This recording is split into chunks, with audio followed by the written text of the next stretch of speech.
The first time I met Barack was at our law firm. I was a first year associate. He was funny, he was very self deprecating, he had this amazing background and story. Barack had always talked about the fact that he went to law school not to cash out, but to try to make change. And he thought that the education he would acquire would give him the tools to come back and be able to do more.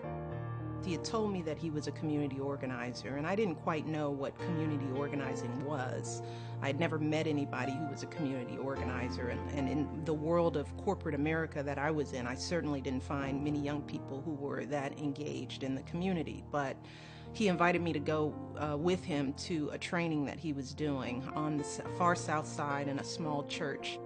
So we walk in, and he takes off his suit jacket and he loosens his tie, rolls up his sleeves, and launches into what I think is was the most eloquent discussion about the world as it is and the world as it should be, and how the work of community organizing is there to try to make the two less separate.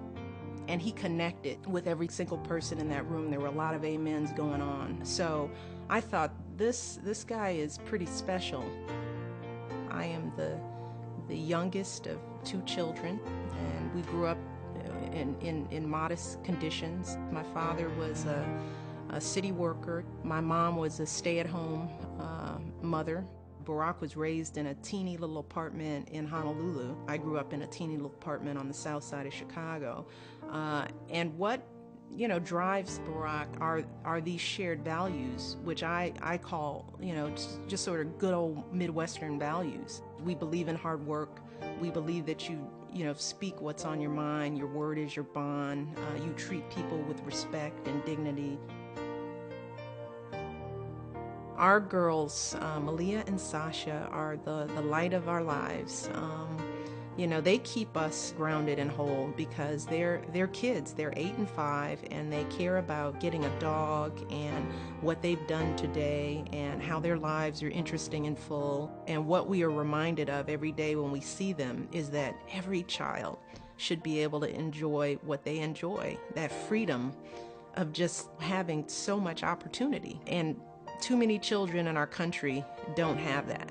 And it's not enough that our girls do. So it's very difficult to sort of live this cozy, contented life knowing that you possibly had a chance to do more for more people. And that's what we hope we can do. We hope that by being involved in this race, by being engaged in this campaign, we can bring a new hope to people who've been ignored for a long time.